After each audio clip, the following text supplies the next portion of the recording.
Associates, and welcome to this month's episode of Style Points. Today, we're doing something slightly different than usual. We're giving a primer on how to approach your first day of the ICU with soon-to-be CA-1 John Galvin and soon-to-be CA-2 Anne Burgess. They do a great job outlining all the different aspects of what we do with ICU management.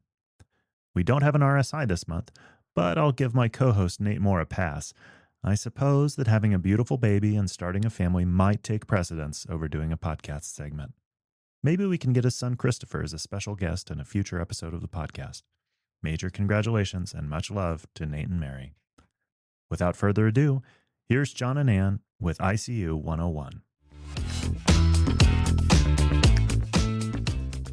Welcome to Style Points. I'm John Galvin.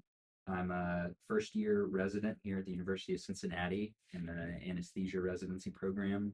I'm joined by CA-1, one of my seniors here in the anesthesia program, Anne Burgess.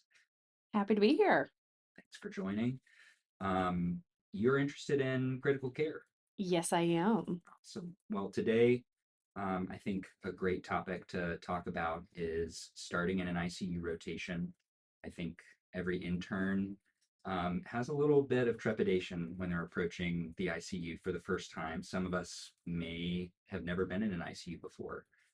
So I really appreciate you having this conversation.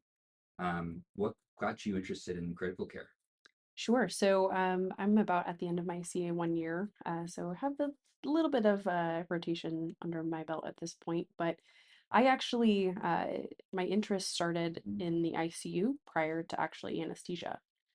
So when I was a medical student, I loved rotating in the ICU. There were sick patients, lots of physiology to think through, and it's a high stakes environment that I felt really drawn to.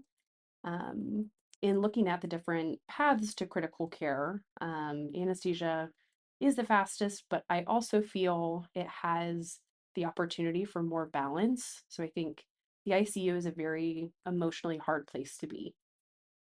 We take care of very sick patients, and not all of those patients get better. So I wanted to think, kind of for longevity's sake, what's something I could see myself doing forever. And anesthesia, I felt like, brought a really good balance of, you get to take care of those sick patients in the ICU, and I find a lot of satisfaction in taking care of those patients. But you also get to kind of temper that with general anesthesia, which can also provide some similar intellectual stimulation, if you will.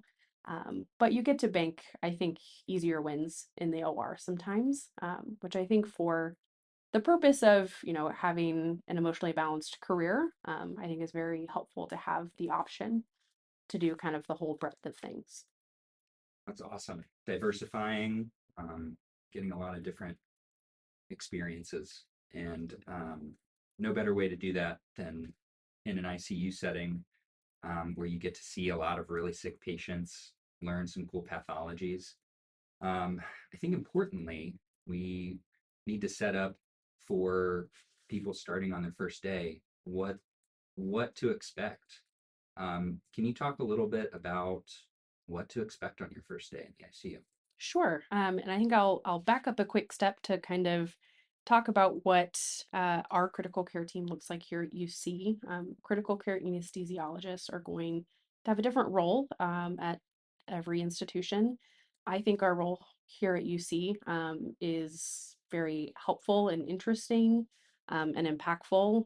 We mostly live in the cardiovascular ICU, typically working with cardiothoracic surgery and cardiology, but also have our hands in our burns unit, our ENT unit, to help our other colleagues be essentially critical care consultants.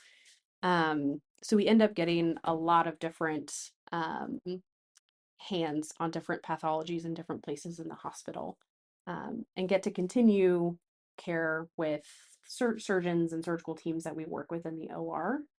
We get to continue to help their patients post-op with whatever they have going on, in addition to very sick cardiology patients. As for the first day, first days are always really hard. I've always struggled with first days. I get very anxious before first days just because you have no idea what to expect. Tips getting oriented to the unit, what to do before your first day, all of that. It's a big question. I could talk for a very long time on all of the things to do, but Right. ultimately, showing up ready to learn on your first day. We have handoff at 6:30 here that may be different depending on where you're at. But listening for what's going on with your patients, um, paying attention to kind of the important things that your overnight team is telling you. There's no formal handoff process that you may have on your medicine rotations. You're just showing up and you're listening to what your overnight team has said. Things change very quickly in the ICU. So things, even if you did research on them the night before, things are bound to change. So showing up just ready and open-minded on your first day is kind of the biggest obstacle to traverse when showing up in the ICU. Thank you for giving some of the background. I think I was thrown off because I kind of being here at UC, our mascot at University of Cincinnati is the Bearcat. So I thought that was interesting that this unit is called the CCAT, and I wasn't sure if that was just a UC specific thing, but yes, critical care anesthesia team. Yes, very UC specific. We love all of our cat jokes. But CCAT does stand for Critical Care Anesthesia Team, and that I believe is a very UC specific thing. Very cool. I think it was really cool on my first day too. As you mentioned, getting to work with all these different teams, you really get to build relationships with people that are rotating on different specialties, and that only serves you better when you're in the OR, when you're working with cardiac surgery residents, when you're working with the attendings, and then when you're meeting a cardiac surgery patient for the first time, and you see one of your senior residents coming up from the OR and giving you handoff. It's a really neat position to be in, to hear from them and see how things work, what the transition from the OR to the ICU looks like, and what those next steps are. Absolutely. Critical care is a team sport. And understanding who all is in your unit is a helpful thing to know prior to starting your rotation. So here at UC, and again, caveat is that this can be different at every institution. Right. But our cardiovascular ICU here is an open unit, meaning there can be multiple different primary teams, and then also with the addition of all your consultant teams. So in contrast, our medical ICU here is a closed unit, meaning every patient in the MICU is primary MICU. Whereas in the cardiovascular ICU here, you can have cardiology primary, cardiothoracic surgery primary, as well as our own team CCAT can be primary as well. So there's a lot more of a teamwork dynamic working between all of those teams, helping coordinate care for very complex patients who are very sick. So understanding that there's several teams that are involved, and sometimes your rounding structure is going to depend on how many shared patients you have. We try and round with those teams so we can all coordinate that care together. It's not always perfect, but understanding that you're going to be working with other teams and you may not be the one presenting, you may not be the one putting in orders, but your role still very much matters, is helpful to know prior to showing up. There's going to be a lot of cooks in the kitchen. Yeah. Okay, so first day, you get there early. Just to recap, showing up on time, showing up a little early is great. That way you can settle in a little bit. I liked, on my first day, I got there like 10, 15 minutes early. Absolutely, yeah. Typically, the overnight team, they have a sheet that has the census on it. And that way you can kind of familiarize yourself with the organization of how morning handoff is going to go. And then you can listen to rounds, kind of get oriented. By that time, you probably know if you have a patient that you're going to be following, and then you can even focus in that much more during the handoff. Let's talk a little bit about, you mentioned the structure of the team. We have, obviously, if you're an intern rotating for the first time, are there other anesthesia residents that are rotating with you? Who else is going to be taking care of these patients with you? Who can you ask for help? Tell me a little bit. Absolutely. We have a big team, especially depending on the time of year. We have 2 critical care fellows within the Anesthesia Critical Care Fellowship. So they will be there at any given time. But we also have rotating fellows that come from pulmonary crit care, from neuro crit care. those are a great touch point, regardless of the time of year. And then typically, especially as a junior, you'll typically have a senior resident alongside with you. I was fortunate to have two co-residents on my last rotation up there, which was super nice. And then we also have an incredible team of advanced practice providers, both nurse practitioners and PAs, who have been doing this for a very long time, and are very familiar with our post-op cardiac patients, the unit, and are very, very helpful, especially for new learners. So do not hesitate to engage them in help. Um, Right. A lot of them have worked in the ICU either as a nurse or in some other role before. And I thought that was really neat because they had even more insight into what questions to ask, maybe like differentiating different disease states. And yeah, their perspective was super useful. Absolutely. Um, okay. Now we've talked about the structure of the team, um, what to expect on the first day. And I think it's really important after you've gotten handoff to organize the rest of your morning. You have about an hour, sometimes more than that, sometimes less, depending on the attending. Um, knowing what to expect in terms of what kind of patient I'm taking care of and what should I be looking for? I have come across a couple of mnemonics in anesthesia. We use our MS maids to help set up our room, knowing how to set up a case before the surgery happens. I think there's other mnemonics that are great. One that I came across was this fast hugs BID, and we'll have a link to this as well. But the F is for feeding and fluids. The A is for analgesia. The S is for sedation. The T is for thromboprophylaxis. The H in hugs is for head of bed elevation. The U is for ulcer prophylaxis. G is for glycemic control. And S is for SAT SBT, which stands for spontaneous awakening trial or spontaneous breathing trial. And then lastly, the BID is B is bowel regimen, I is indwelling catheters, and D is de-escalation of antibiotics and delirium.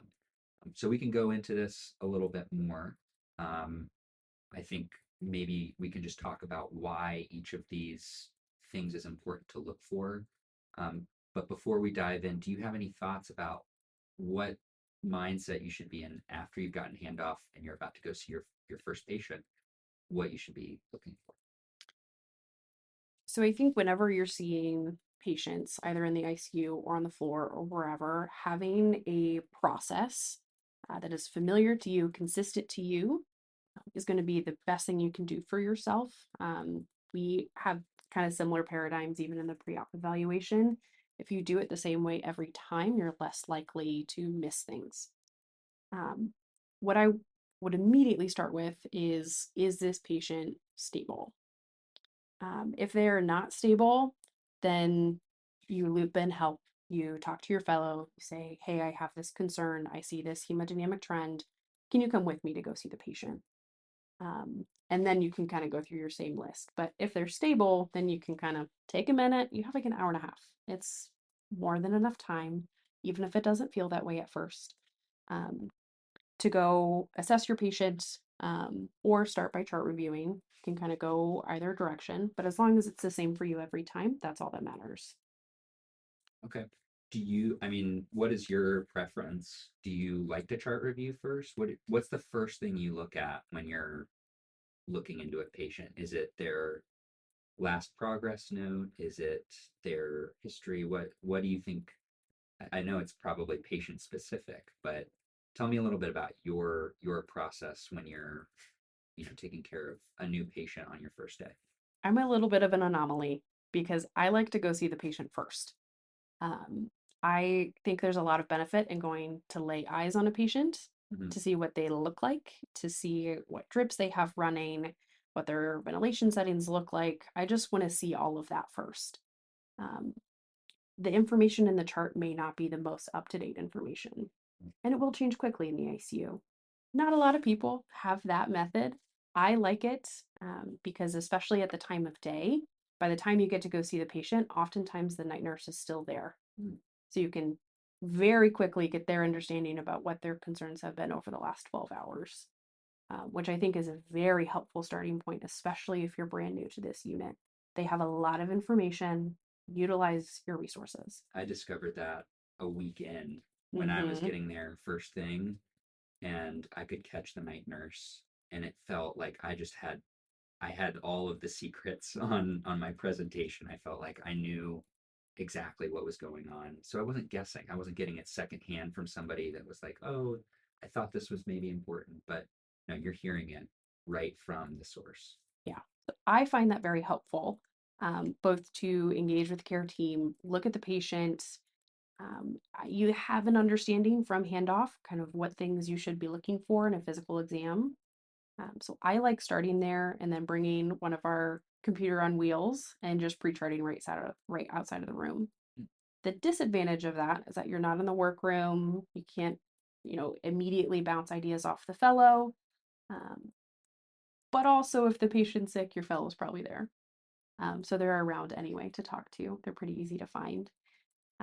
That is my method. Not a lot of people do that, but it works well for me because I want to see stuff. I want to touch stuff. I want to be able to see it with my own eyes because far too many times, as an intern especially, I would chart review. I had this great idea of a presentation for this patient, and then I show up and things are totally different. You have to say, well, my presentation does not matter because everything is different. So Yeah. we're just going to restart and start from square one. And that's part of what I actually love about the ICU is things change quickly and you learn to adapt. It's great advice. I think something that helped me as I got more familiar with how rounds and presentations worked, I could actually tailor here at UC we use Epic. I could actually tailor some of the tabs in the morning. And this is a Mm-hmm. great question you can ask a senior or a fellow. Uh, you can ask how to organize your tabs so that when you're doing chart review, you can see vitals. We have this great tab called the comp, and it shows drips, what they're running at. But again, sometimes those are not up to date. So it's good to go see in person and have an idea because then again, that number may change by the time you're presenting the patient. So um, it sounds overwhelming because you want to stay as up to date as you can, but just remember, there's multiple places where you can find information. And I think at the end of the day, if you have a concern or if you just don't know what to do, it's more than okay to ask, especially in your first days in the ICU. Let's talk a little bit about this fast hugs BID mnemonic. I think knowing what to look for, you talked about your approach to the physical exam, seeing the patient for the first time, pre-charting. Let's talk about maybe why some of these things are important and what's going to come up, what you may get questions about when you're presenting on rounds. For fast, the first letters F for feeding and fluids. Um, we typically, want our patients to eat by mouth. We don't Mm-hmm. want them to be getting TPN. Ideally, the sooner they're able to eat by mouth, the better. Sometimes that means an NG tube. And then as far as fluids, they may need maintenance fluids, but also in the cardiac ICU, these are patients that may struggle with volume overload. So you want to optimize the Absolutely. volume. Any thoughts on feeding and fluids? You're absolutely right. Early enteral feeding is shown to have mortality benefit in the ICU. So we really want to provide, even our sick patients, there's evidence to show that they have benefit from getting nutrition. Um, I think a very key point to kind of tack on to the nutrition piece is your access for nutrition because NGs don't just get magically placed. So even if, they're coming in flaming hot, they're really sick, there's a lot going on, you have to think about, we want to feed them eventually. So we should probably set things in motion to set them up for that. So thinking about your access for nutrition is important. And you're absolutely right with the fluids. Volume status is going to be one of the first things you talk about for almost all of these patients. And how you assess that is definitely a learning curve, because you're going to have your exams, you're going to have invasive devices that help show you kind of what central pressures are, and everybody has kind of a different approach to how they systematically walk through that. But you will certainly be asked about volume, and what you want to do with those patients. And it is a very important part of their care and recovery. Yeah. Okay, let's move on. The next letter is A for analgesia. Um, how do we assess pain in the ICU? Some of these patients are intubated. What's going on? How's the patient feeling? There are standardized scores that our ICU nurses will have. Typically, for our intubated, sedated patients, we like to keep them comfortable, so they keep all of the lines and things and tubes where they need to be. So you'll typically see things like your CPOT scores, your RAS scores for sedation. There are, if you just look up what the tools are and what kind of comprises them, it's a helpful way to understand what the ICU nurses are evaluating, um, and kind of help direct whether they need more sedation, less sedation, because ultimately you want to keep them in a place where you can also wean that to get an appropriate neuro exam, to do appropriate spontaneous awake trials, see how they do with SPTs and things like that. Awesome. And you already alluded to the next letter, which is Hmm. sedation.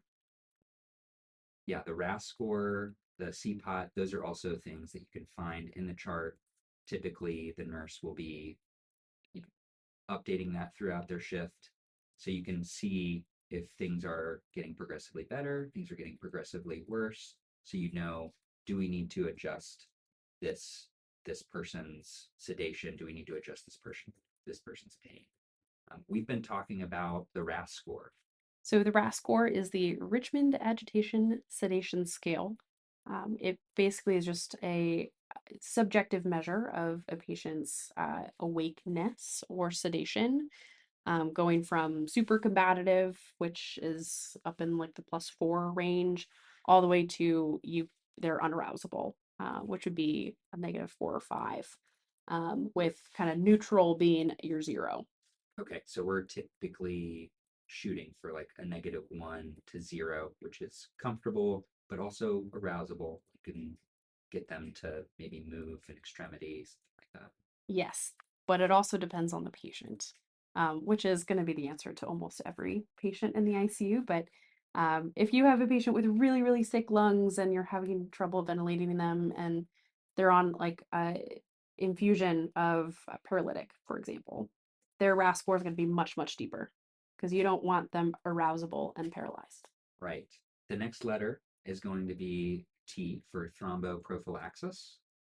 Obviously, very important for us to prevent blood clots, but also something to consider when you're thinking about anticoagulation is the bleeding risk. And some of these patients have just had surgery and they may have sutures and wounds and things that could possibly bleed. So that's an important consideration. But again, they're not moving. We need to make sure that they're not throwing clots, things like that. Yeah. What I'll add for this bit is a lot of our post-surgical cardiac patients specifically, a lot of our anticoagulation is going to be a very cooperative discussion between us and the cardiac surgery team. And they will have opinions, rightfully so, for when it's safe, and appropriate, because there's a very, very important risk-benefit conversation specifically for those patients. H is the next letter on this fast hugs mnemonic.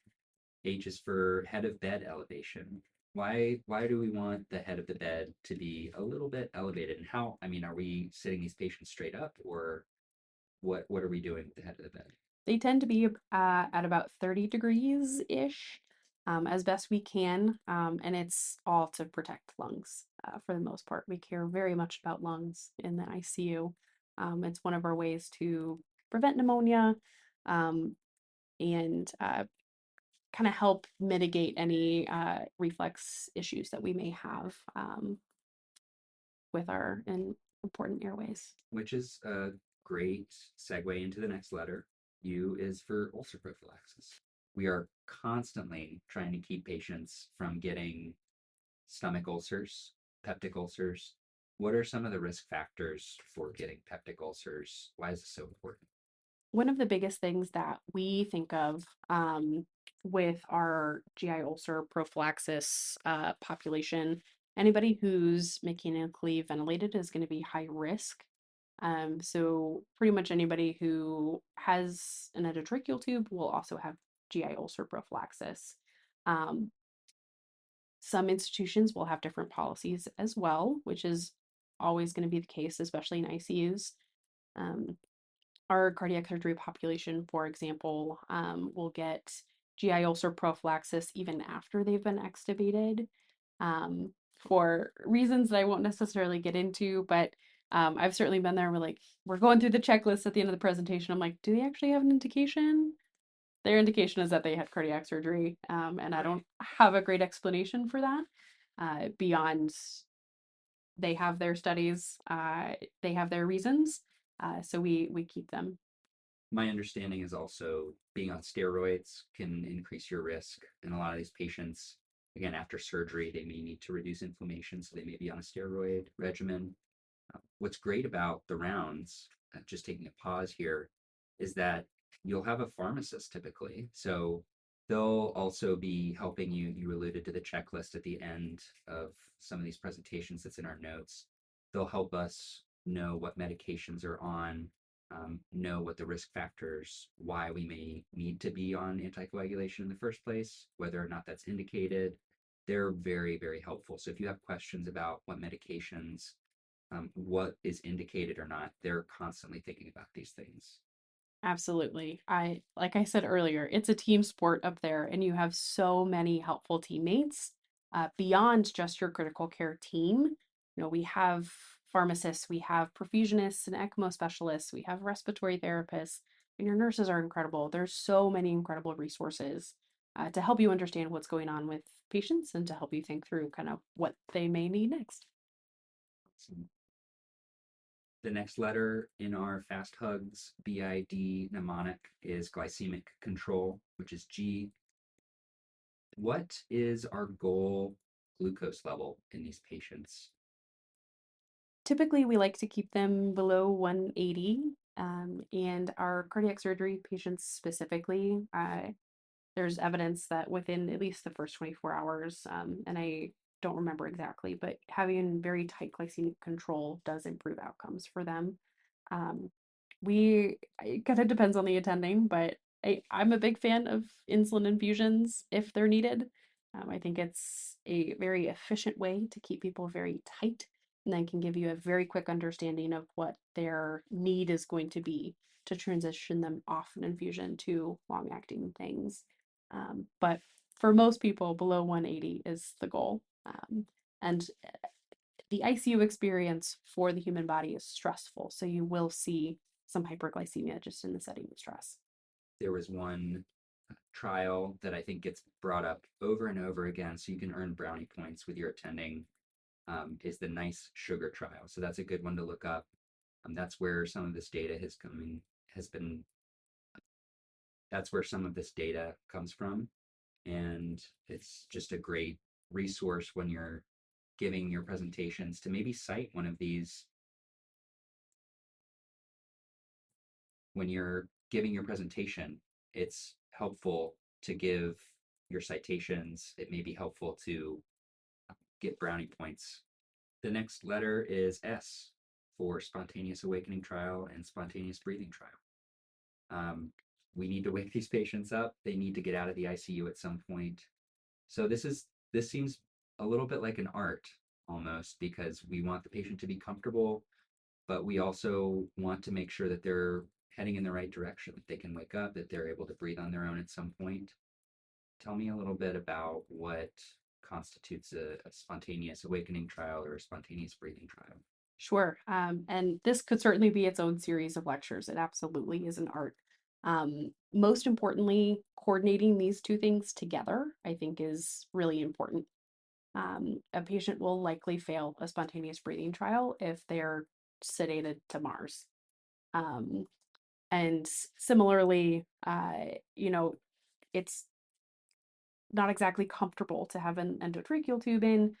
So if you're not trying to put them on some kind of pressure support mode through a breathing trial while you're weaning sedation, that can also be really uncomfortable and you're more likely to fail. Because I would probably freak out. So understanding kind of the dance of those two things happening together and understanding the time it takes for sedation to be formally weaned.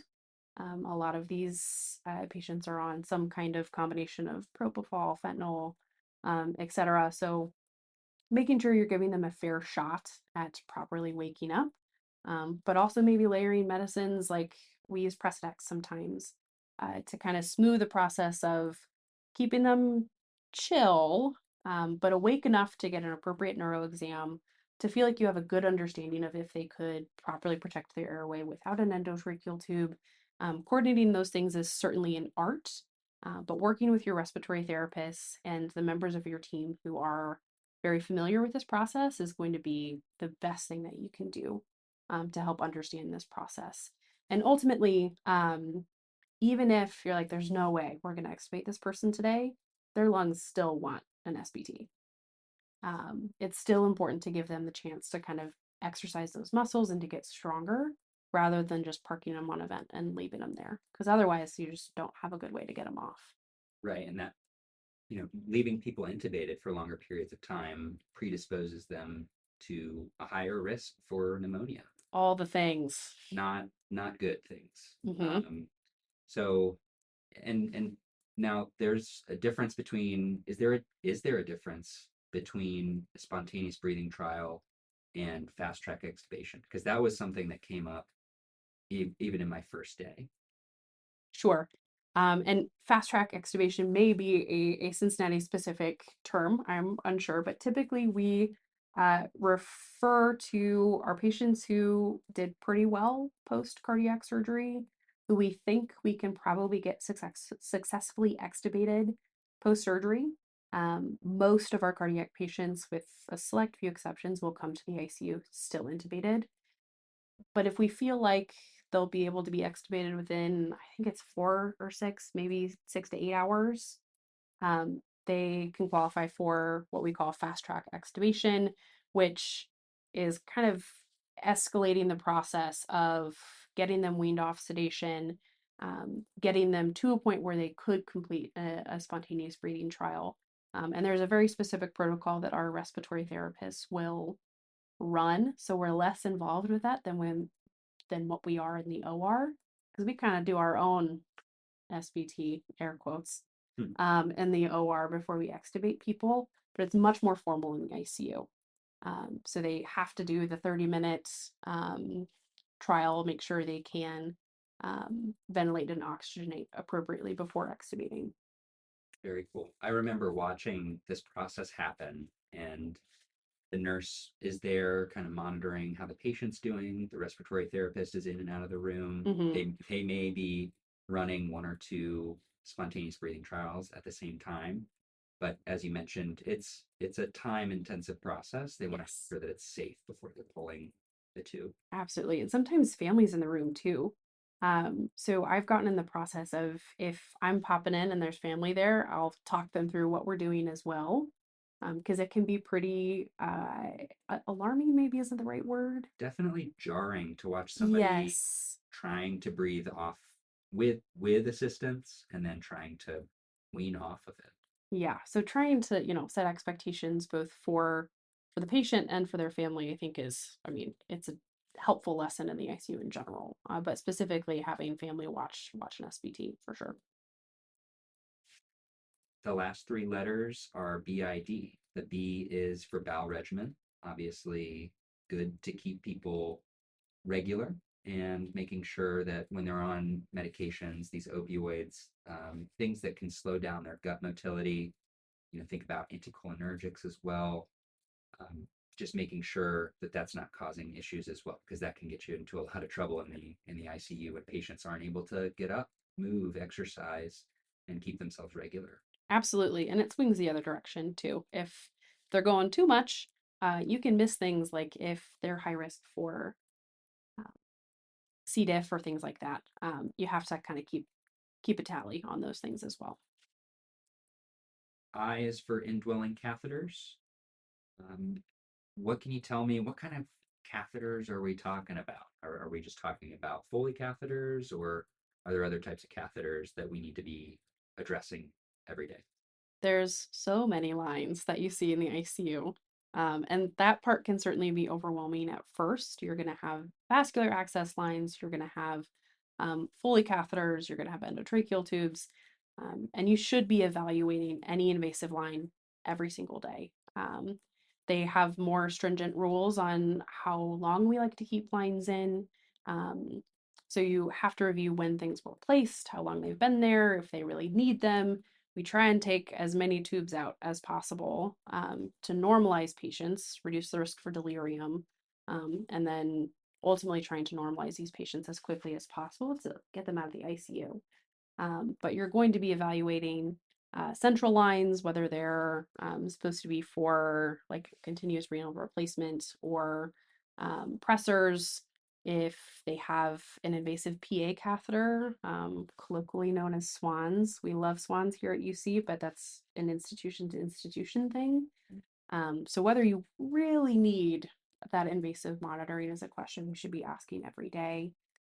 Similar with arterial lines, and then making sure you have enough vascular access as well. All of those are things that you should be going through every single day to try and, you know, the more attached they are to things, the more likely they are to suffer from things like delirium, and the longer they're going to stay in the ICU.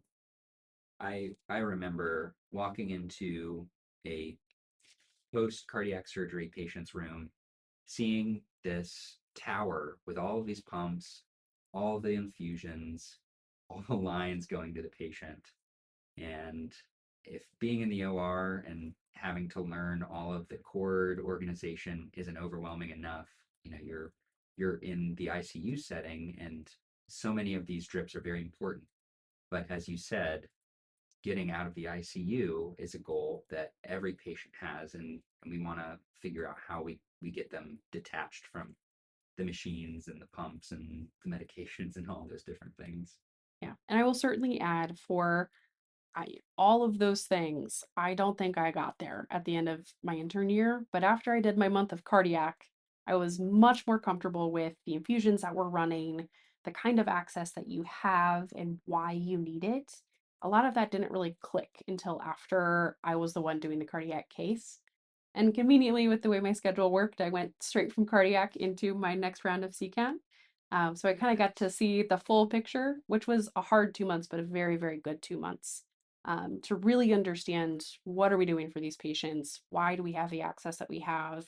What infusions are we running for why? All of that clicked much more later in training. So if you don't get it all as an intern, that is very normal. That's reassuring. I think one thing just on the note about lines, sometimes these lines can go bad or they stop working.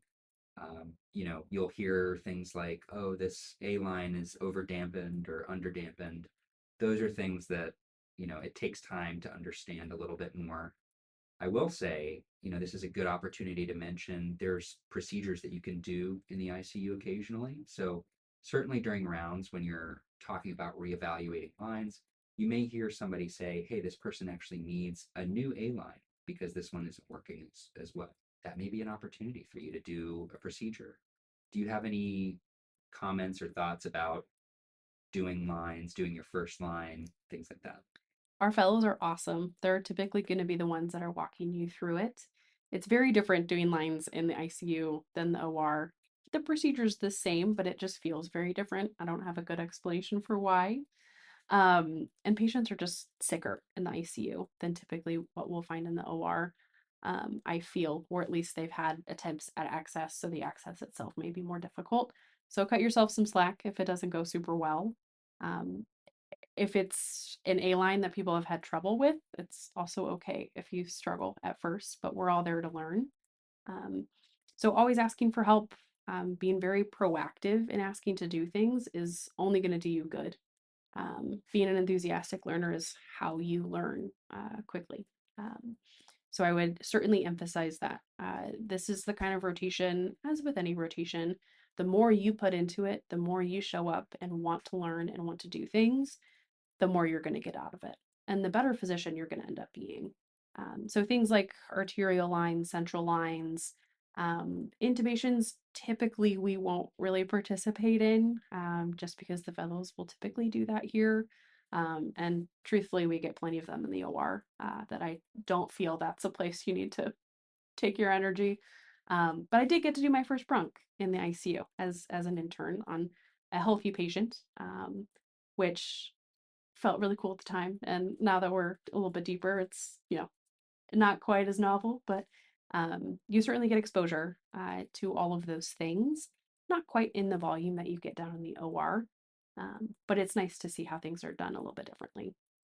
I was really impressed and grateful that so many of the specialists, the respiratory therapist, the perfusionist, if you want to learn a little bit more about how a ventilator works, and you're watching how things get set up before a patient gets intubated, you see the respiratory therapist bring all that equipment in. It's great to maybe spend some time talking to the respiratory therapist how things work. I actually remember doing a learning like a lecture with one of the respiratory therapists, and this may be an opportunity for you where you actually get to feel what it's like for that mechanical ventilator to be blowing air into your body, and just how uncomfortable that can be. And then if you want to learn more about ECMO, there's perfusionists. They can tell you how the machine works. It's just really great that the ICU has people that are willing to teach. And as you said, being open to education, asking questions, you're going to pick up a lot during this rotation. Absolutely. It's the intensive care unit is a very overwhelming place, but you're not there alone. And that's, if you hear nothing else, that's what I want people to really take home is you're not taking care of this patient alone. You're on a team that's working with other teams, that's working with a whole set of professionals within the ICU. So you're certainly not alone, and there's plenty of help should you need it. And asking questions is going to be the best way that you figure those things out. So always communicating what you know, what you don't know, and asking questions. That's all we really need from you, especially as an intern. That's really helpful. We didn't get to talk a ton about D, but in a way we actually did. We talked about de-escalation. There's all kinds of things that we de-escalate. The other D being delirium. You alluded to that as well, and some strategies to mitigate in-hospital delirium, keeping patients safe, keeping them alert, and liberating them from the ICU. And I want to thank you so much for this conversation. I love the passion that you bring to critical care, and I really appreciate you taking time to help this next set of interns get oriented to the unit. Any other pearls that you wanted to share?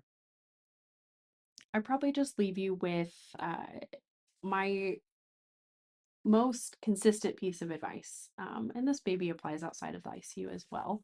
But honestly, communicating with everyone is what is going to keep patients safe. Um, Being very honest about what you think is going on and talking through your thought process is going to help both your team and the rest of the care team. So I've certainly been in situations where, a nurse has a huge concern. I don't share the concern, but if you talk through it um, and be honest about kind of where you're at, what you're thinking, oftentimes you can diffuse all sorts of tension within the unit. And getting help is easy, but you have to ask for it. Those are some great style points, Anne. Really appreciate that. I'll leave you with a couple of references that I found helpful as well. Obviously, this Style Points podcast, we have other episodes. There's one with Dr. Zaidi, who is an ECMO specialist. So I would recommend listening to that episode if you want to learn a little bit more about how ECMO works, what kind of patients are on ECMO, because you'll for sure see one or two during your month in the CVICU. There's also a great lecture from Dr. Jones about liver transplant, because you may see some liver transplant patients in the ICU as well. Outside of this podcast, there is ACRAC, the Anesthesia and Critical Care Reviews and Commentary podcast by Jed Wolpaw. He has a couple of great episodes. There's one on ERAS, or Enhanced Recovery After Surgery, for cardiac surgery patients. And I would just use the search bar to find those episodes. But if you have questions, as you mentioned, Anne, there's all sorts of resources. You'll be getting emails, I'm sure, before these rotations start. So never fear. There's more information to come always. Yeah. Thanks again. Of course, I'd probably tack on the ICU one-pagers to the references. Oh, There's yes. one for like almost everything, and they're super helpful, from ECMO, Impellas, Ventilators. yes, even just evaluation of shock. They're all super helpful. I would highly recommend. ICU one-pagers. Good tip. That's it for this month's episode of Style Points. Thanks to John and Anne for putting it together. They did a great job of running through a lot of the basics. Something like this would have definitely been helpful to me when I was starting in the ICU. If you're a fan of the show, please consider giving us a 5-star rating or review, or just tell your friends about the podcast. If you want to email us, please reach out at stylepointspodcast@gmail.com. Lastly, there's no way I was going to end the podcast without congratulating my NBA team, the Oklahoma City Thunder, on winning their first title in a hard-fought battle with the very respectable Indiana Pacers. I did my residency in Oklahoma City, and I've been a big fan ever since. Take a deep breath, open your eyes, we're all done.